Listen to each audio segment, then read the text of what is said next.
Pronto, então estamos gravando aqui a nossa aula. E a nossa aula de hoje, como vocês podem ver, é sobre a sociologia no Brasil.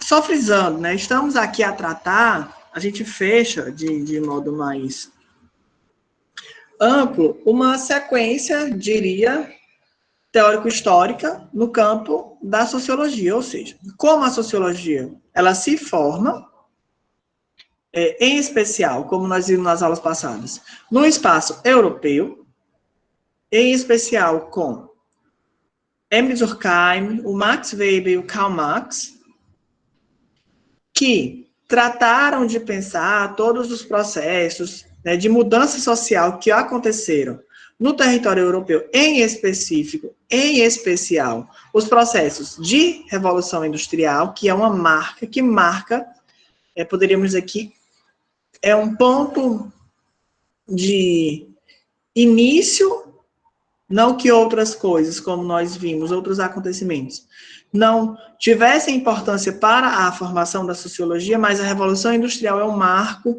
central, uma vez que todo esse processo vai sendo, o processo de industrialização e das revoluções industriais vai mudando severamente, mudando drasticamente os contornos da paisagem social, da paisagem econômica, né, da vida das pessoas e das formas de trabalho no mundo europeu e, posteriormente, se alastrando, se expandindo para o mundo ocidental, em especial as colônias, os territórios que foram colonizados, como é o caso das Américas.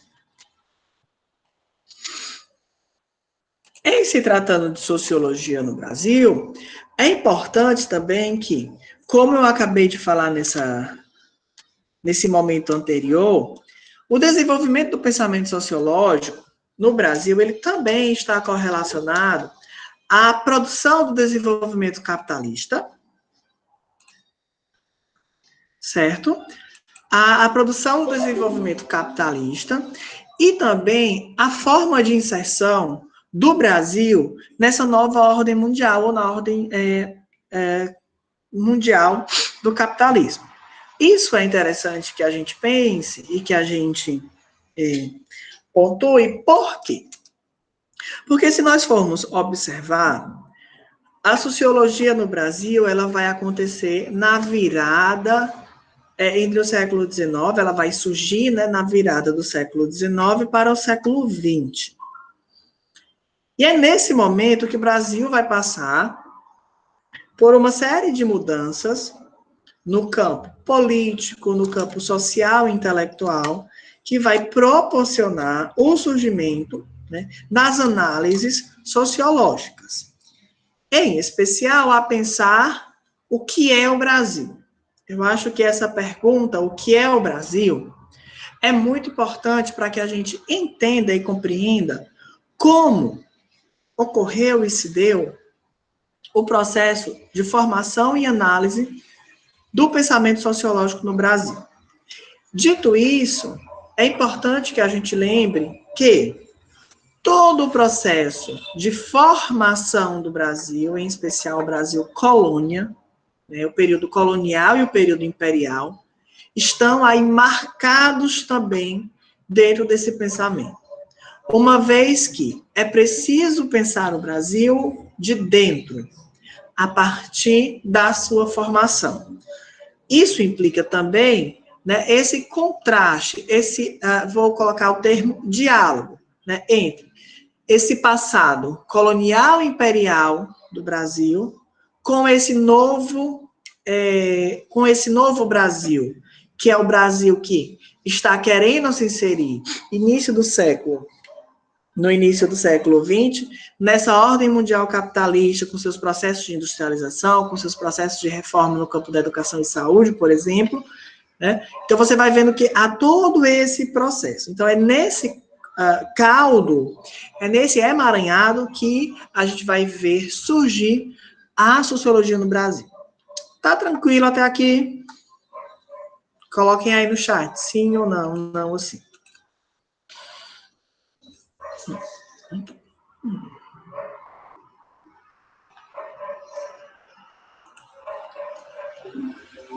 Pronto. Sim, tá indo. Ótimo. Vão colocando aí que aí eu dou uma paradinha.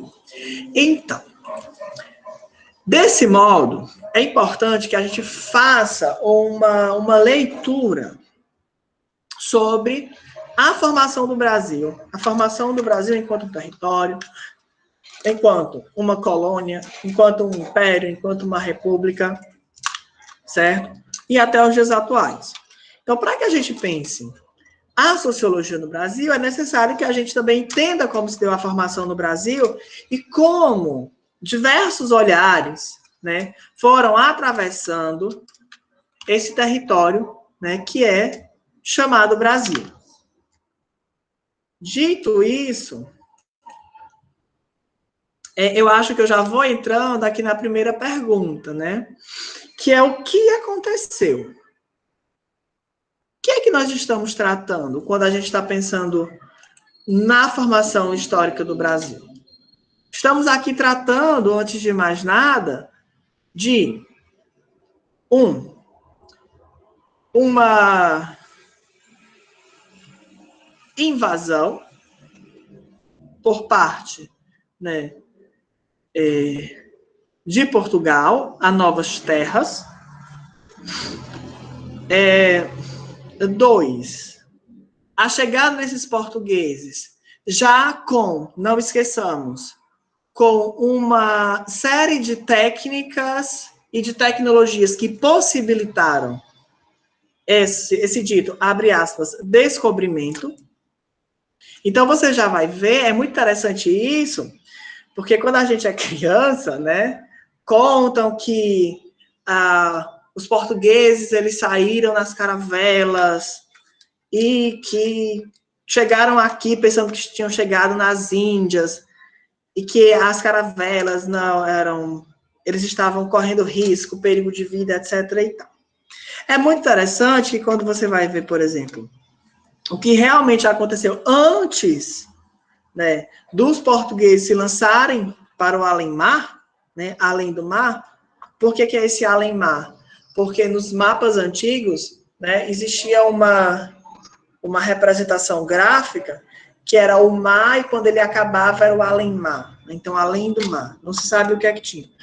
Mas você vai ver que já existia uma série de tecnologias, tais como bússola, as próprias caravelas, né, as construções das caravelas, tudo isso já propiciava, né, a possibilidade dessas pessoas, desses desbravadores, não podemos também tirar esse lugar, nesse lugar de mérito, uma vez que uma coisa é a gente saber que hoje a gente pega, abre o Google Maps e está em qualquer lugar que você quiser, você vê a distância, você vê tudo. Outra coisa, por mais que existissem essas tecnologias, né, era totalmente diferente. Né? Exigia, sim, de uma certa forma, uma certa coragem, né, dessas pessoas.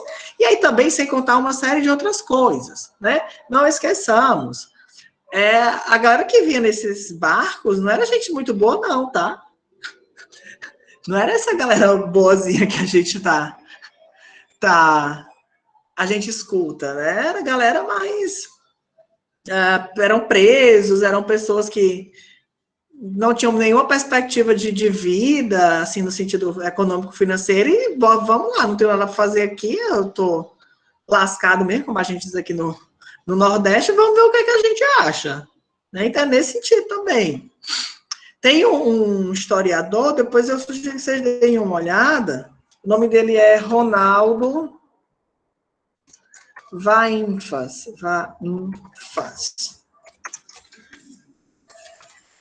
Então, depois de uma olhada nos textos dele, que ele fala justamente isso, porque essa ideia da galera que vinha para cá, atrás de novas terras, de rotas marítimas, o negócio não é bem assim, não.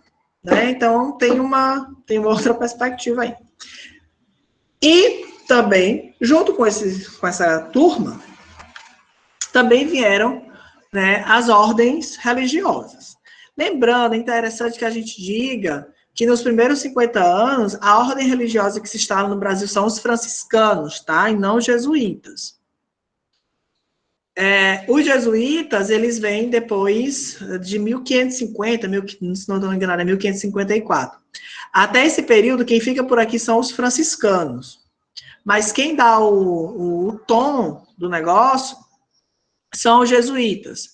E por mais ou menos 300 anos, até a reforma de Pombal, do Marquês de Pombal, que vai expulsar os jesuítas de todas as colônias e de Portugal, já também moldado pelas questões do iluminismo, né, de uma nova reforma, os jesuítas eles vão ficar por aqui por mais ou menos 3 séculos. Então, essa herança, né, da cultura jesuítica foi também formando, né, essa questão do Brasil, do Estado Nacional Brasileiro. Gente, quem tiver alguma pergunta, pode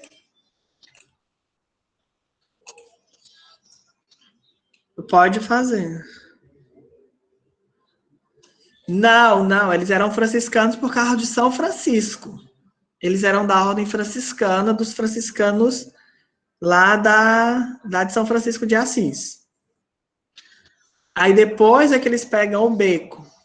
Assim, pegar o beco é como a gente fala, né? Depois eles saem, e aí os jesuítas é quem começam os processos de catequização, como a gente vai ver agora. Então, nós vamos ver o seguinte, nós vamos ver o colonialismo europeu. E é importante que a gente diga o seguinte, toda a América, que hoje, né, o que a gente chama de América Latina, foi território de colonização, ou, no caso, Brasil, de colonização portuguesa, e o restante América Espanhola. Então, essas ordens religiosas, como nós estamos aqui a tratar, e como a gente pode ver aí na imagem, os jesuítas, né, que são da Companhia de Jesus, lá de Santo Inácio de Loyola, que é o seu fundador, eles vão ter aí, durante 3 séculos, um monopólio da educação, do pensamento e da produção artística. Isso implica dizer o quê? Que há aí uma visão de mundo, uma visão onde os processos, né, de catequese e de evangelização, eles vão ser instrumentos para a colonização. E a cultura dos povos nativos, da cultura nativa dos povos indígenas, vai sendo aí vai sendo exterminada, vai sendo, né, colocada num lugar de não lugar, porque a ordem, né, a catequese, a evangelização vai ser o cerne da colonização, né, de instrumento de colonização. E aí também é interessante lembrar alguns pontos, né, que muitos indígenas, né, o extermínio e o massacre indígena, ele se dá principalmente por 2 vertentes. Uma, né, que é o genocídio, que é a morte mesmo dessas populações, e outra que é o etnocídio, que é o apagamento da cultura. Nessa primeira parte, né, nessa primeira questão do genocídio indígena, que aconteceu aqui, tem 2 pontos. Um primeiro, que e isso a gente vai ver mais na frente, quando a gente for estudar antropologia. Um primeiro é a não aceitação dos indígenas para a escravização. Então, nessas lutas e nesses confrontos, muitos morreram. Só que a morte e o genocídio do povo indígena no Brasil se deu mais amplamente em função das doenças, dos patógenos que aqui chegaram com os portugueses. Então, os indígenas não tinham nenhum tipo de defesa imunológica em relação a patógenos, como, por exemplo, gripe. E aí, né, abre aspas, é o que a gente está vendo hoje, uma pandemia, porque a galera, os índios, indígenas, né, os índios, eles morriam por conta dessas doenças. Eles morriam muito mais em relação às doenças do que até mesmo nesses conflitos. Então, o que a gente está tratando de pensar aqui e de ver é, antes de mais nada, a produção e a construção de uma visão de mundo muito erudita e religiosa durante o período de colonização. Então, o que é o objetivo dessas políticas? Né? Antes de mais nada, o objetivo dessa política cultural era a submissão das populações escravas e a distinção, assim, bem uma separação bem drástica entre as camadas cultas, né, compostas por aqueles que se dedicavam ao saber, e, de outro lado, aquela galera que era do trabalho braçal, os indígenas e os escravos. Né? Primeiramente, a gente sabe que, durante o período, houve, né, esse trabalho indígena e, posteriormente, a inserção, né, das populações africanas no Brasil para o trabalho escravo. Então, é muito interessante esse processo, porque, por um longo tempo, a cultura oficial do Brasil, né, o das terras brasílias, nesse período colonial, manteve um perfil ilustrado, né, ou seja, um perfil eurocentrado, de uma distinção social muito ampla. Tranquilo até aqui, essa primeira parte. Silvana, alguma interlocução com a palestra? Não, professor, não que eu me lembre. Porque o senhor sabe que eu vou assistir ela de novo, né? Escreve aí. Sim. Então, vamos lá. Dito isso, nós voltamos aqui, estamos aqui a tratar dos anos de 1500 e 1600, tá? Aí a gente dá um pulinho para o século XVIII, que são os anos de 1700. Nesse período no Brasil colonial, nós já vamos ver o quê? Depois, sugiro que vocês deem uma olhadinha no livro do Celso Furtado, na formação econômica no Brasil. Nós já vamos ver que essa primeira parte de uma economia de extração do pau-brasil, ela continua, mas ela tem uma queda. Nós vamos ver no Nordeste do Brasil, né, onde nós vivemos, um amplo fomento dos engenhos de cana-de-açúcar, ou seja, a produção de açúcar no Brasil, e também no século XVIII, nos 1700, nós vamos ver, certo, já a questão das minas, né, da produção de mineração lá nas Minas Gerais. Então, o que acontece? Nesse período, nós vamos observar uma nova classe social. Então, veja, se nesse primeiro momento a gente via, de um lado, indígenas e escravos, do outro, né, essa camada mais culta, dedicada ao saber, que era composta pelos religiosos, e também, né, os capitães hereditários, a classe dos portugueses, que era mais, vamos colocar, mais rica. Nesse período, ao longo desse processo, você vai vendo que é engraçado. Essa turminha aqui, ó, que está aqui no meio, eles vão ser essa classe, uma nova classe intermediária aí no século XVIII. Em especial, né, quando a gente vai ver a formação a formação da economia de mineração. Nós vamos ver novas formas de economia. Por exemplo, a mineração. A mineração lá, né, no que a gente conhece como o estado de Minas Gerais, ele vai impulsionando, antes de mais nada, a urbanização, o desenvolvimento comercial e a integração regional da colônia. Você vai ver uma diversificação econômica que está para além da agricultura e da produção de cana-de-açúcar, certo? E essa turma vai gerar uma nova classe de pessoas intermediárias. Então, a composição social do Brasil, né, desse Brasil colônia, já começa a mudar. E é interessante, é nesse período que você vai ver o quê? Mais homens livres do que escravos. Tá, quem são esses homens livres? São comerciantes, são fiscais, controladores de alfândega. Certo? Então, você já vai vendo que, além dos escravos, que seriam, né, escravos e pessoas indígenas, que seriam essa classe que estaria dentro dessa perspectiva, escravos não, né, pessoas escravizadas. Além das pessoas escravizadas e das populações indígenas, que estariam aí nesse lugar de incultos, de não ter acesso, que não sabem, você vai ter do outro lado essa elite colonial, conservadora, que aí também está agregada, de uma certa forma, uma parte do clero, e no meio disso você vai ver essa nova classe intermediária, que são os homens livres.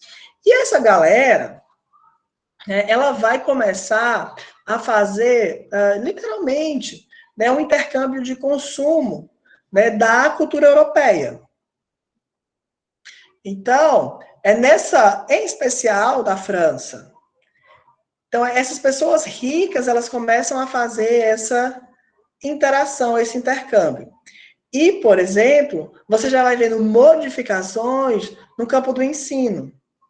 Os seminários, né, por exemplo, lá de Minas Gerais, eles já trabalhavam, por exemplo, a perspectiva de saberes eruditos, né, e saberes jurídicos, os estudos jurídicos. Então, já existia e já começava a se pensar numa formação, né, de um olhar mais progressista para a época. Então, vocês começam a perceber, e aí eu volto para aqui para as perguntas, né, o quando aconteceu, né, que ao longo desse período, desde o século XVI, e onde aconteceu? Então, é nesse território, nesse amplo território que nós estamos pensando. Então, as classes intermediárias que vão surgindo no século XVIII, elas vão ser muito importantes para o momento posterior, para o desenvolvimento do país, né? Para essa perspectiva, né, de um desenvolvimento do Brasil. Porque você vai ver que são essas classes que têm esse intercâmbio, essa cultura, que vão inserir, que vão trazer novas formas de pensar, por exemplo, a república, os olhares mais iluministas, a ciência para o Brasil. Então, por exemplo, aqui nós temos uma imagem, né, que retrata esse período das minas, da produção mineira.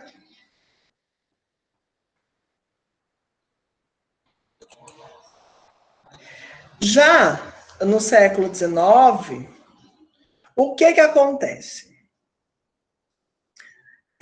Um dos marcos desse processo do século XIX é a transferência, né, da corte portuguesa para o Brasil em 1808.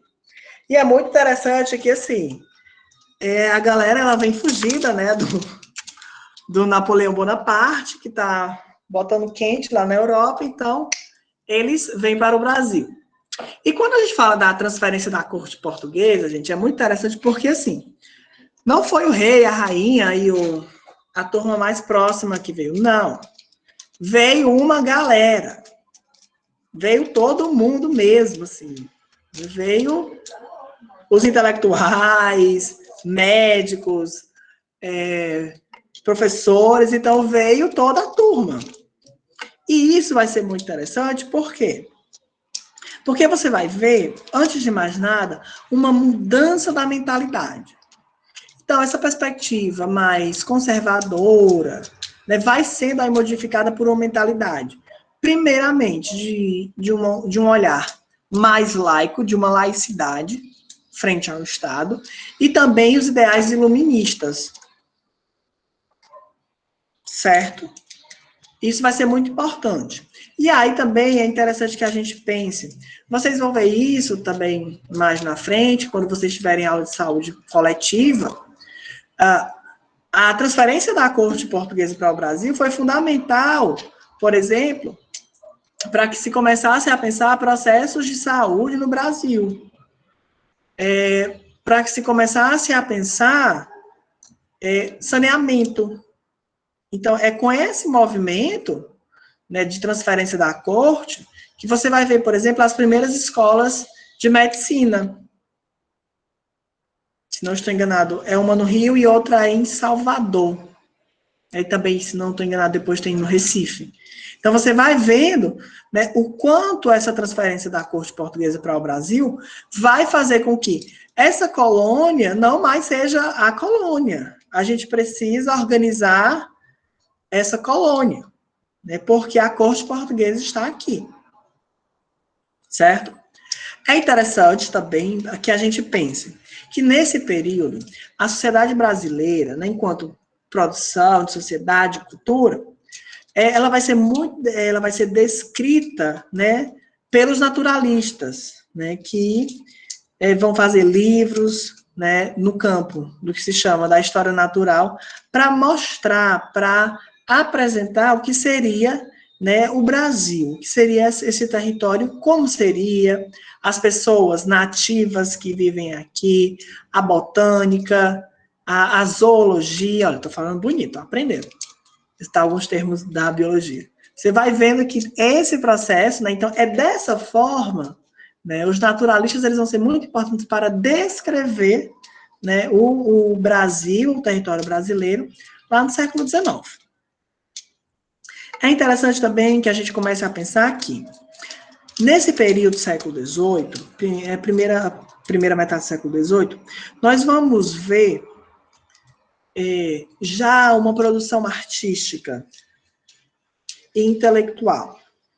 Só que toda essa produção artística e intelectual, ela vai sendo também atravessada, ela é atravessada por uma linguagem mais estrangeira, ou seja, ao passo que se tratava de pensar ao Brasil, né, as terras brasileiras, a nação, a pátria, as formas de expressão, elas estavam muito ligadas, né, às bases das linguagens e formas artísticas, né, da Europa. Por exemplo, o barroco, você vai vendo que tem uma ligação direta com esses intercâmbios, com esse olhar, né, da Europa.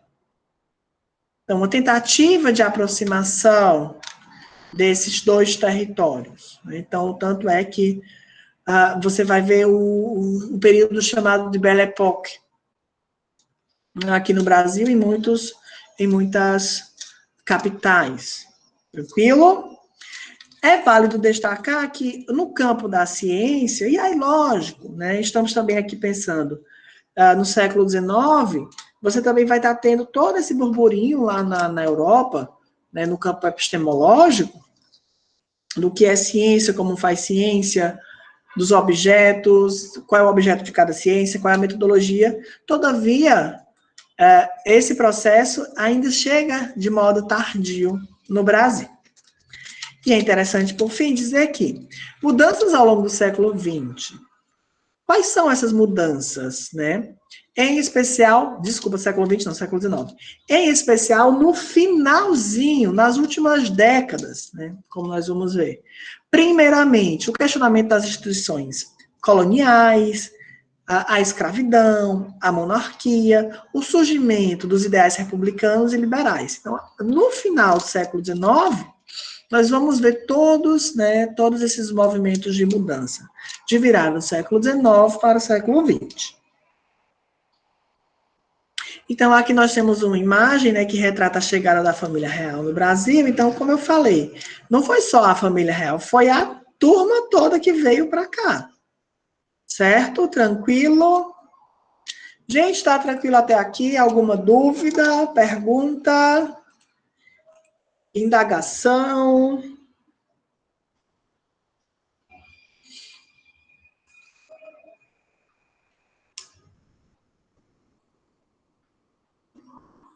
Tá tranquilo?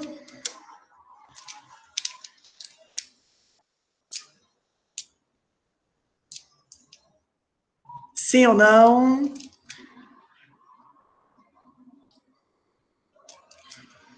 Eu acho que tá tudo bem, né? Vocês estão aí, né, minha gente? Então, como eu estava falando, no final do século XIX, né, vai ser muito interessante, porque após a 1870, como a gente já viu, né, nas aulas passadas, houve uma série de mudanças na Europa, e essas mudanças, em especial também pela expansão dentro do próprio território europeu, da industrialização, né, vide, por exemplo, o caso do Max Weber, que nós estudamos na Alemanha, na industrialização tardia, né, no final do século XIX, lá, e das mudanças causadas, um exemplo a ser dito. Todas essas mudanças, elas também vão influenciar a sociedade brasileira. E aí, é interessantíssimo que nós vamos perceber o seguinte, tá? Nesse finalzinho, né, nesse segunda metade, aí, vamos colocar assim, do século XIX, que nós já vamos ver e começar a perceber o que a gente poderia chamar de uma primeira geração de pessoas que começam a traduzir e a pensar o Brasil. E o Brasil pelo Brasil. Vamos já ver isso. Mas, antes disso, é importante que a gente diga o quê? Esse período é um período de um grande crescimento populacional no Brasil, certo? Nós vamos ter também a inserção de uma nova cultura econômica, de produção econômica, que é a cultura cafeira, né, no que hoje nós chamamos de Sudeste do Brasil. Também a implantação das ferrovias, e essa implantação das ferrovias, ela tanto servia para o escoamento da produção de café do interior para o litoral, como também isso facilitava a mobilização, né? Nós já vamos começar a ver e a perceber uma maior mobilização das pessoas do território, e também, né, essas camadas médias da população querendo uma maior participação política. Aí por isso que eu digo, quem são essas pessoas da camada média? Lembrem lá da década do século XVIII, né, que a gente viu que ali já se gestava uma nova camada popular, uma nova camada social, né, que vai também estar ligada a essa nova camada, a camada média, que está querendo aí uma maior participação política.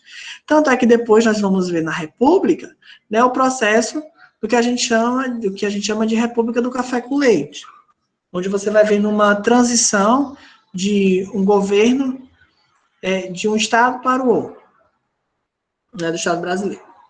Gente, dito isso, como eu falei, eu até marquei aí, é importante que a gente saliente que esse período a gente poderia trazer, e como alguns teóricos falam, de uma primeira geração, não de sociólogos formados, né, em academia, não de sociólogos que teriam aí essa égide, né, da ciência de modo mais sistemático, mas já são pessoas que estão preocupadas, né, através da literatura e também através da crítica social de pensar o Brasil. Vide, por exemplo, a Luiz Azevedo, Adolfo Caminha, Machado de Assis e Euclides da Cunha. Sendo esse último, né, Euclides da Cunha, com seu livro Sertões, de fundamental importância para que se entenda uma descrição do Brasil. Certo? Tranquilo?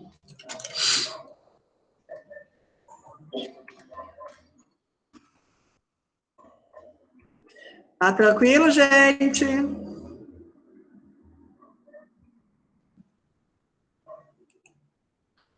Então, tudo ok. Também, volta para cá.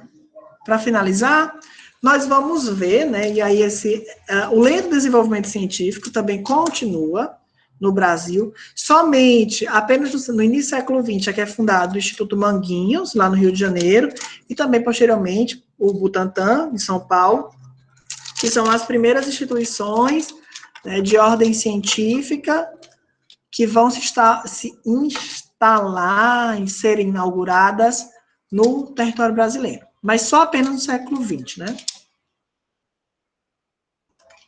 Então, aqui nós temos uma imagem que retrata a produção de café.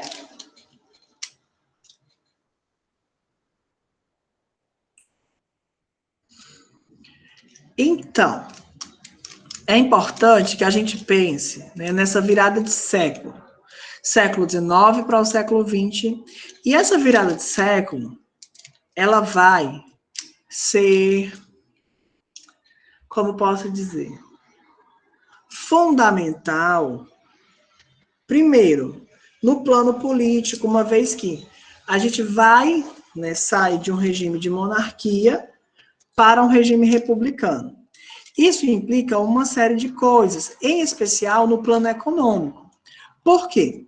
Porque nós já vamos ver, né, a substituição da mão de obra escrava pela mão de obra livre em 1888.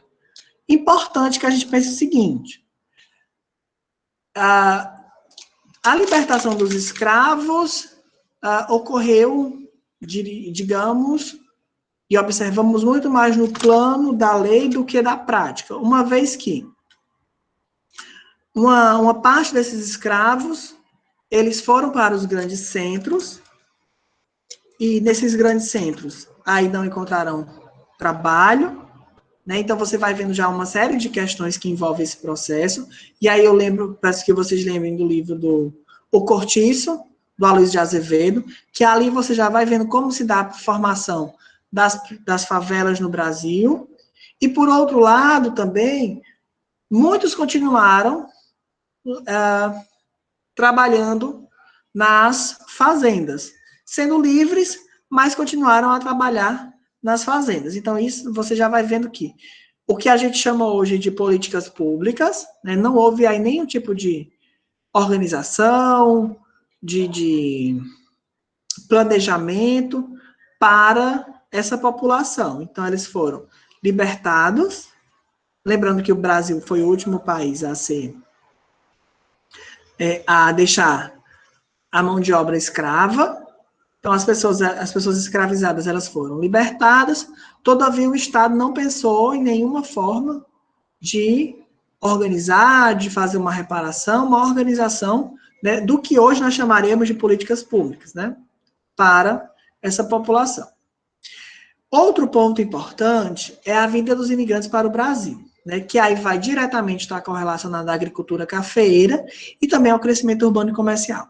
Gente, é importante que a gente lembre o seguinte: a galera imigrante, principalmente europeus, do leste da Europa, eles vieram para cá porque, como nós vimos nas aulas passadas, a Europa também passava por uma grande crise.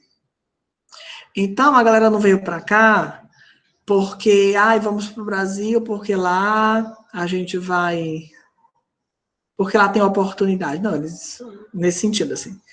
Aí vamos no Brasil, vamos para o Brasil. Não. Eles vieram para cá porque a Europa, ela estava numa crise. Lembrem também que esse período é o período da Primeira Guerra Mundial. Então, a Primeira Guerra Mundial acontece em 1914, se não estou enganado. Então, esse movimento, né, de migração para o Brasil, né, se dá muito pela crise que a Europa passava. Tá? Isso é importante que a gente diga. E, por fim, a expansão do capitalismo. A expansão do capitalismo já aí, né, para os territórios que agora, antes, eles eram colônia, agora eles são territórios nacionais, como é o caso do Brasil. E nessa expansão do capitalismo, a gente vai vendo a formação de uma burguesia ou de uma elite nacional. Gente, vamos dar a nossa pausa aqui, como a gente faz. Que aí, quando eu voltar, eu explico essa questão da elite. Então, são 19h33. Vamos até 19h40, dá 7 minutinhos, né? Beber uma água, tomar um café, não sei, quem gostar de tomar café de noite.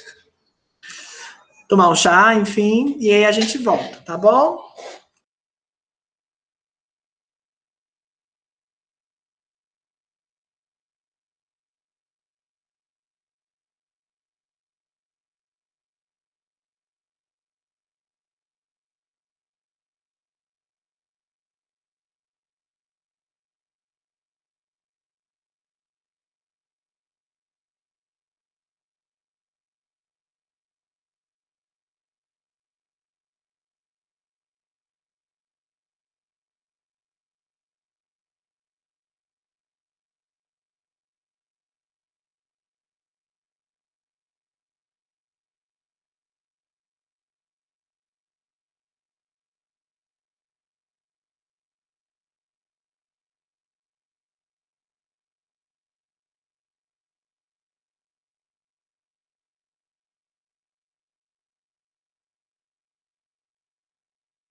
Vamos lá, turma. Continuar.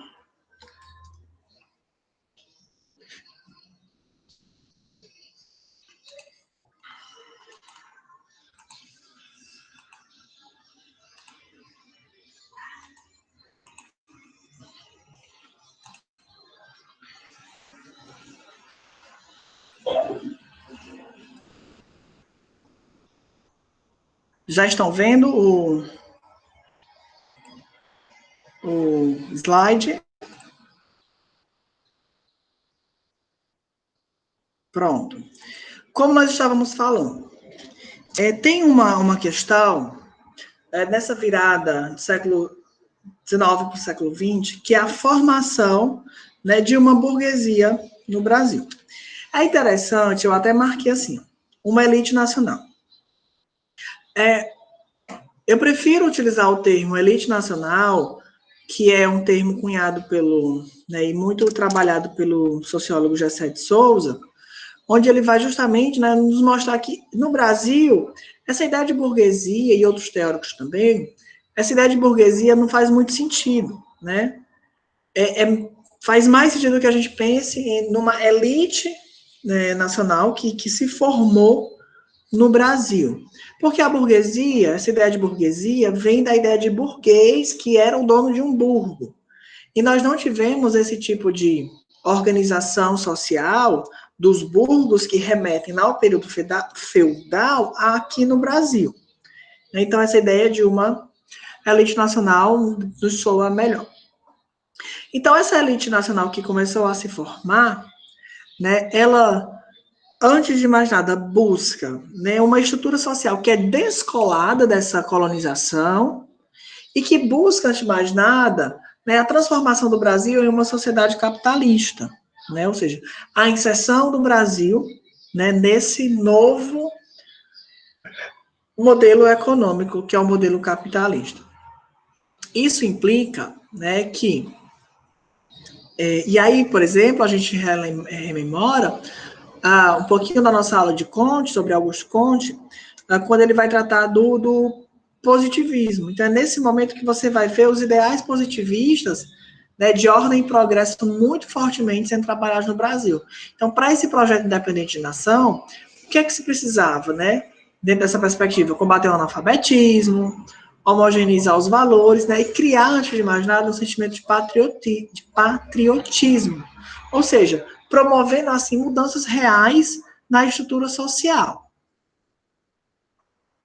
Aqui nós temos a imagem, né, da República, né, da proclamação da República, nesse momento. E é nesse momento que nós vamos ver os ideais de nacionalismo. E esse ideal de nacionalismo ele vai ser muito importante porque vai surgir, antes de mais nada, um desejo, né, de realmente conceber, de conhecer a nação, que é o Brasil, né?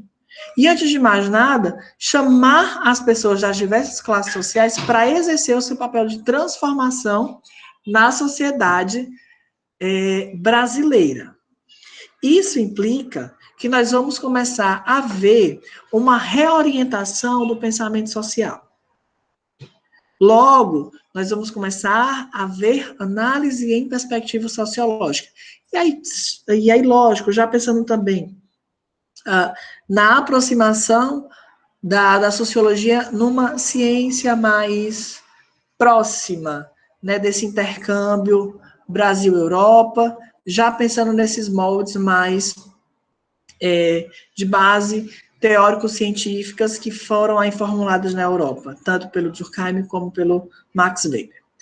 Outro ponto importante desse período são os movimentos sociais e políticos, como, por exemplo, o movimento modernista e a fundação do Partido Comunista aqui no Brasil. Eu vou já destacar um pouquinho do movimento modernista, porque vai ser muito importante para pensar e se deslocar daquelas ideias de uma arte importada, uma escrita importada, tá? E, por fim, todo esse movimento vai ter uma repercussão, né, nas camadas médias da população brasileira. Pronto. E aí eu destaco, né, a questão da Semana de Arte Moderna, que lá no início da aula eu falei assim, olha, no século XVIII, nós tivemos pessoas, artistas, escritores que buscavam e tinham como temas o Brasil. Só que essa escrita, essa forma de expressão, ela era importada, né, do estrangeiro. Só que aqui na Semana de Arte Moderna você vai ver esse movimento de buscar entender o que é o Brasil, qual é a arte brasileira. Então, vide, por exemplo, Oswald de Andrade e também os quadros e as pinturas de Tarsila do Amaral, para que vocês, né, tenham uma aproximação dentro desse processo. Então, pronto. Esse vai ser o nosso último slide da noite, na metade da aula. Então, nesse sentido, a gente vai vendo que houve, né, o processo aí no final do século XIX, a emergência de um pensamento sociológico, em especial uma vez que nessa crise, né, entre saída da monarquia, surgimento da república, capitalismo, Estados Unidos também já entrando dentro desse processo, então não só mais referências europeias, mas também agora estadunidenses. Você vai vendo que todo esse processo vai gerar, vai dar base para que se crie a sociologia. E eu lembro mais uma vez, logo no início da nossa disciplina, a gente disse assim, a sociologia, ela surge nos momentos de crise. E aqui, mais uma vez, nós vemos isso. Nós temos essa perspectiva. E aí, a gente vai ver já na década de 30 o surgimento da sociologia, em especial na USP, né, como atividade autônoma e científica. Está nos moldes, como nós pensamos, no início das nossas aulas, com Emile Durkheim e Max Weber. Como eu falei no final, né, as crises mundiais e as crises no Brasil, né, intensificou, deu condições para a nascente sociologia no Brasil. Isso implica dizer que a gente vai ter uma série de pensadores que a gente vai chamar de a geração de 1930, que, né, seria uma segunda geração, só que essa geração já de sociólogos, né, voltados e atravessados por uma formação nas primeiras escolas e também na fundação das primeiras escolas de sociologia no Brasil. Todavia, já pautado nessa perspectiva de uma sociologia enquanto ciência. Essa vai ser a nossa segunda parte da aula, que a gente deixa para amanhã, tá bom? Turma, alguém tem alguma dúvida, alguma questão, alguma pergunta sobre a aula, sobre os conteúdos? Ficou tranquilo?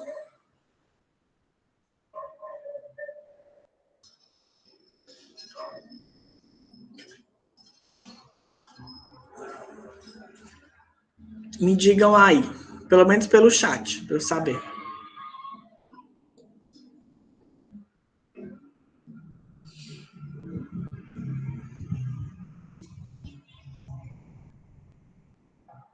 Então, tá tudo ok, gente?